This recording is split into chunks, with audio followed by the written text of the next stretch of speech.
Hello नमस्कार, मेरा नाम है एस के दास। लास्ट वीडियो में हम लोग ने एनाटॉमी के इंट्रोडक्शन को पढ़ा था, उसके वेरियस टर्म को जाना था, उसके प्लान को जाना था। आज के इस वीडियो में हम लोग एनाटॉमी और फिजियोलॉजी के इंट्रोडक्शन को, उसके बेसिक टर्म्स को जानेंगे। और चलिए वीडियो शुरू करते हैं। पहला है एनाटॉमी। इसको मैंने पिछली वीडियो में भी पढ़ाया था, लेकिन फिर से देख लेते हैं। Anatomy is the study of the structure of the body and physical relationship among the body part. It involves examine the size, shape, composition and location of the various organ and tissue. अर्थात शरीर रचना विज्ञान का वैसा भाग जिसके अंतर्गत हम किसी भी पार्ट का साइज, शेप, कंपोजिशन, लोकेशन देखते हैं, उसको हम लोग एनाटॉमी कहते हैं। ठीक है। एनाटॉमी को विभिन्न भागों में बांटा गया है, जैसे यहाँ पे देख पा रहे हैं। Gross anatomy, microscopic anatomy, developmental anatomy and pathological anatomy. अर्थात gross anatomy, study of structure visible to the naked eye such as organ and system. वैसा एनाटॉमी जिसको हम लोग नग्न आँखों से देख सकते हैं, जैसे कि हमारे organ like liver, kidney, spleen, आँख, ये सब चीज़ों को हम लोग डायसेक्ट करते हैं तो अपने नग्न आँखों से देख पाएंगे।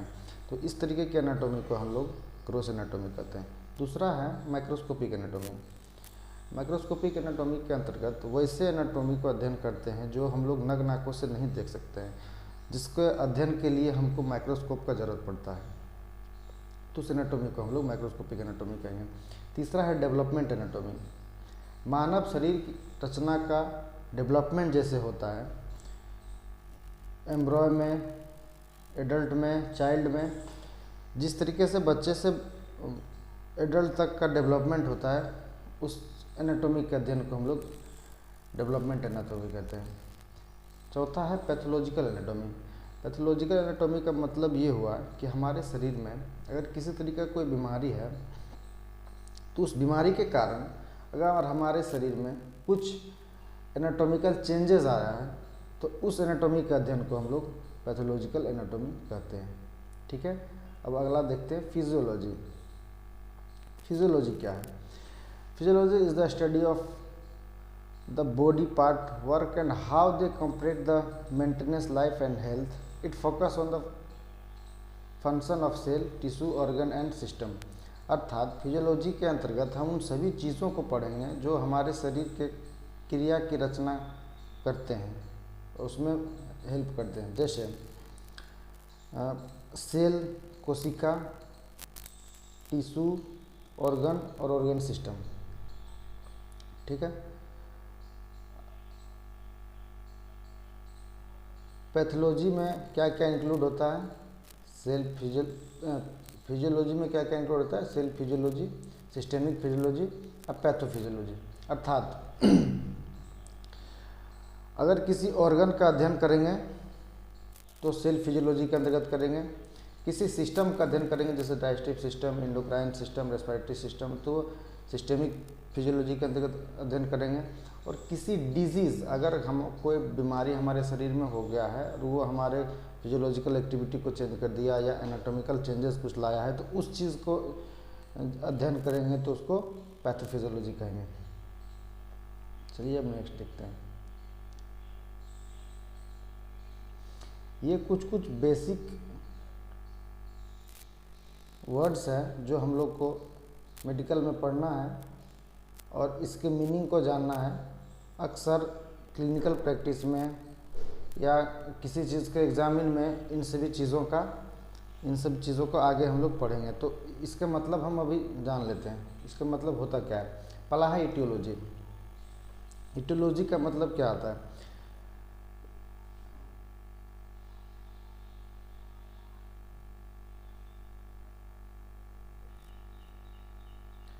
अर्थात इटियोलॉजी का मतलब होता है the study of the cause, origin और रीज़न बिहाइंड डिजीज़ और एबनॉर्मल कंडीशन। अगर हमारे शरीर में कुछ बीमारी हुआ है या कुछ एबनॉर्मल कंडीशन हमारे बॉडी में हो गया है तो उसके पीछे क्या कारण है, उसका फैक्टर क्या है, उसको हम लोग एटियोलॉजी कहते हैं। एक मतलब कोई डिजीज़ हो गया तो उसका क्या है पॉजिटिव एजेंट, उसको हम लोग एटियोलॉजी कहते हैं। ठीक है। नेक्स्ट है ट्रामा।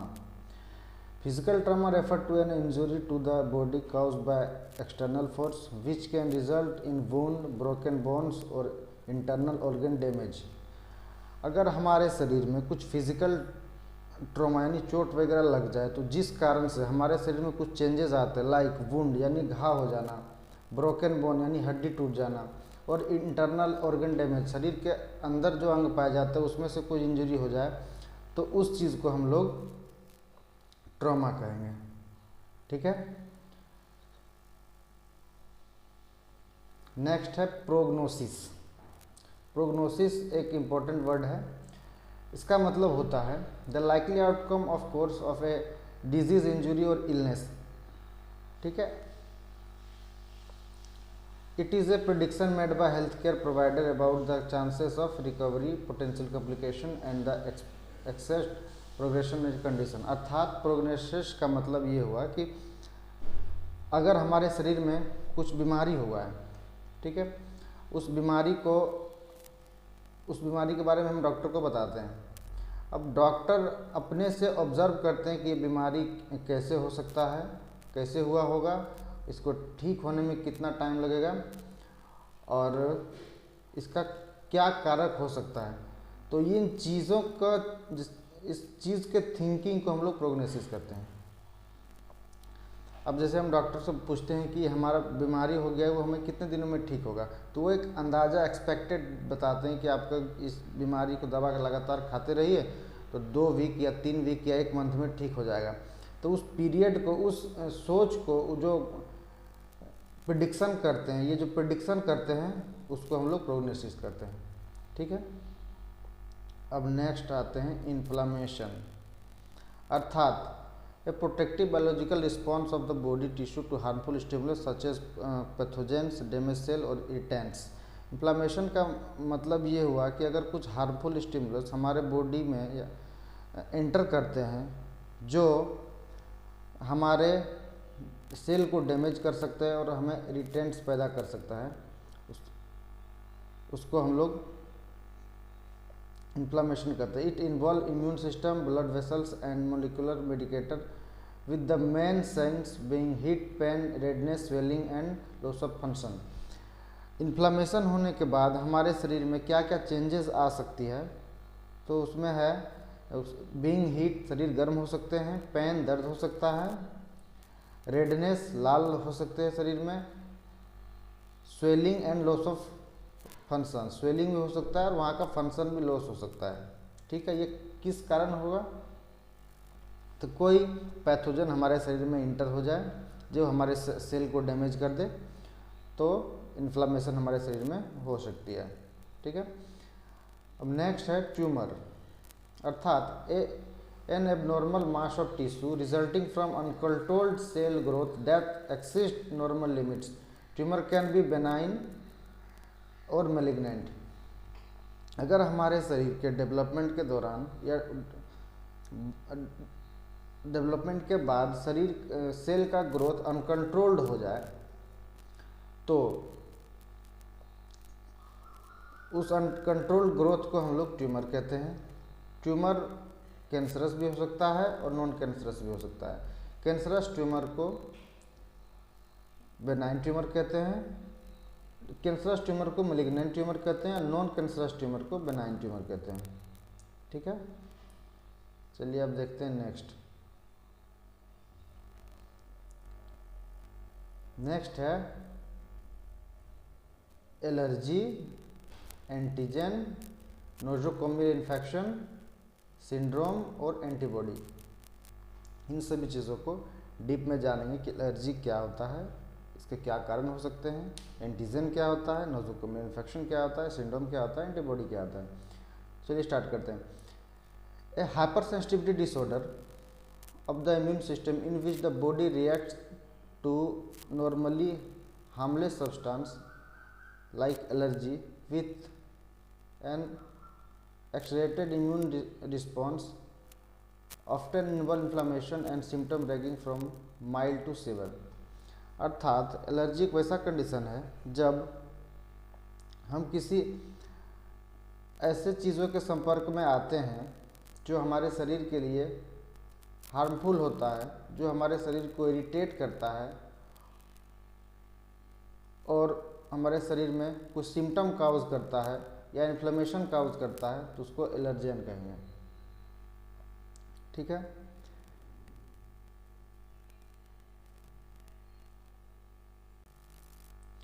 नेक्स्ट है एंटीजन, एनी मॉलिक्यूल्स और substance that can bind to specific antibody or T cell receptor triggering the immune system antigen and originate from outside of the body।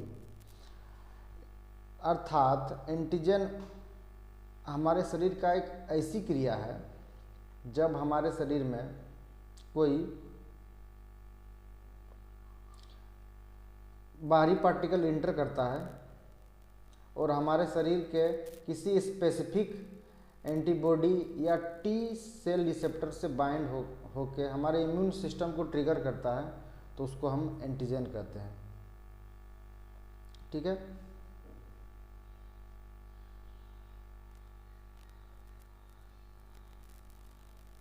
Next है nosocomial infection, an infection required in health care facility such as hospital that was not present or incubation at the time of admission. These infection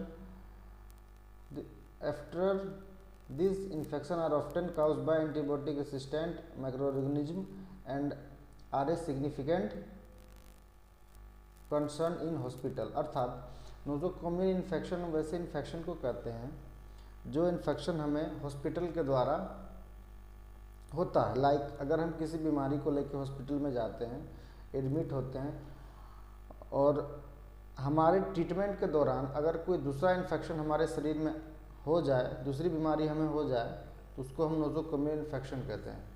इसका common सा उदाहरण है UTI, जो अक्सर hospital में UTI हो जाता है अगर पेशेंट 4-5 दिन भर्ती रहे, तो चूँकि वहाँ का इन्वायरमेंट उतना हाइजेनिक नहीं होता है, तो ये कॉमन सा है कि यूटीआई लोगों को बहुत जल्दी हो जाता है। तो नोजोकोमियल इन्फेक्शन को हम ऐसे समझ सकते हैं कि अगर हम किसी बीमारी को लेकर हॉस्पिटल में गए, मुझे वहाँ पे 2 दिन के लिए एडमिट कर लिया गया और वहाँ का इन्वायरमेंट जो वो सेफ़ नहीं था, यानी अनहाइजेनिक था, वहाँ मुझे दूसरा कोई डिजीज़ हो गया, लाइक वायरल बैक्टीरियल कुछ इन्फेक्शन हो गया, तो उसको हम लोग नोजोकोमियल इन्फेक्शन कहते हैं। ठीक है। नेक्स्ट आता है syndrome, a collection of group of sine and symptom that occurs together the characteristic and particular abnormality condition.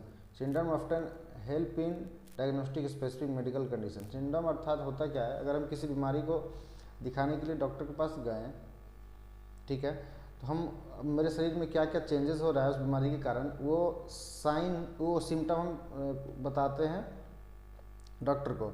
Doctor खुद से ऑब्जर्व करते हैं कि ये बीमारी कैसे हो सकता है, इसके पीछे क्या काउज होगा और उनको क्या साइन इस बीमारी में दिख रहा है। तो इस पूरे कलेक्शन को हम सिंड्रोम कहते हैं। सिंड्रोम हमें डायग्नोस्टिक मतलब समझने में बीमारी क्या है ये समझने में हेल्प करती है। ठीक है। अब आते हैं antibody, a protein made by plasma cell in response to an antigen.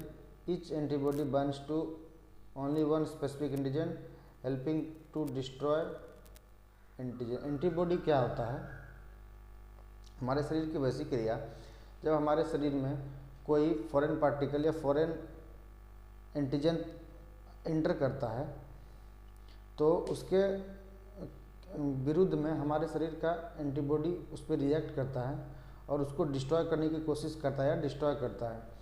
तो वो जो पार्टिकल है जो उस एंटीजन पे रिएक्ट करके उसको मारता है, उसको हम लोग एंटीबॉडी कहते हैं। ठीक है। अब नेक्स्ट देखते हैं,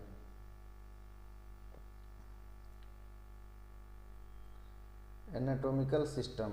एनाटॉमिकल सिस्टम ये है, हम सभी चीज़ों को एक एक करके डीप में पढ़ेंगे विथ डायग्राम, जैसे चीज़ें आप लोग को बहुत अच्छे तरीके से समझ में आए, like skeletal, muscular, nervous, cardiovascular, respiratory, digestive, urinary, productive, endocrine, सभी चीज़ों को हम लोग बारी बारी से पढ़ेंगे। आज हम लोग देखते हैं कुछ इम्पोर्टेंट टर्म्स को जो कि जानना एज ए मेडिकल स्टूडेंट बहुत ज़रूरी है। तो चलिए स्टार्ट करते हैं। पहला है एनीमिया अर्थात blood.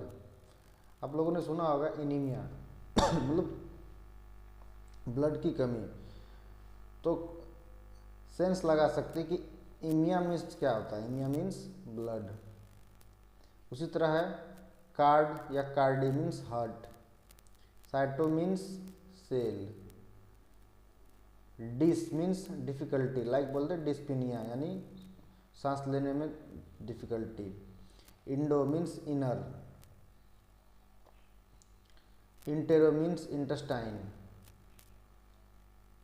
Erythro red, exo outside, gastro stomach, hepato liver, intra within, it's inflammation, इटिस,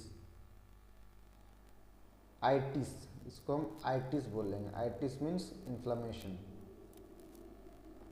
next है लैक्ट यानी milk, myo muscles, nephro kidney, neuro nerve, oids resembling, ology study of, oma tumour, ophthal eye, osteo bone, osis pathological condition, pneumo lungs, rrhoea disease, vaso blood vessels, chole bile. ठीक है।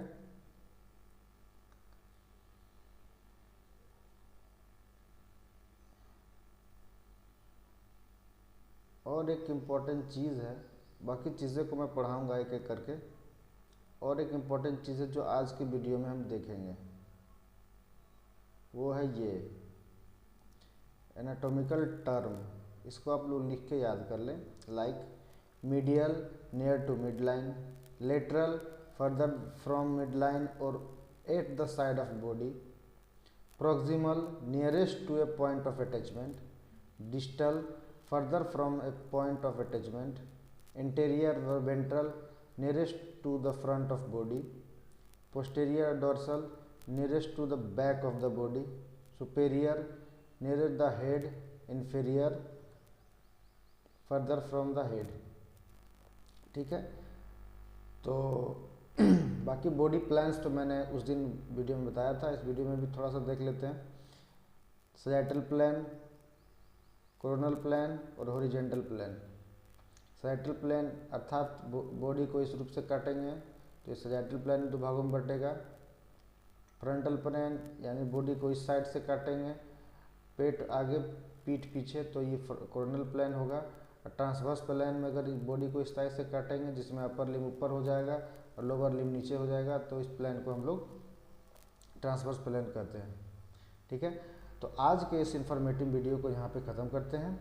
अगला video जो होगा वो head and neck को हम start करेंगे, और हेड एंड नेक का पहला पोर्शन जो भी होगा आई थिंक क्रेनियम बोन होगा, तो क्रेनियम बोन की वीडियो को आगे हम लेके आते हैं। तो हमारे साथ जुड़े रहें ऐसी इन्फॉर्मेटिव वीडियो के लिए। Thank you.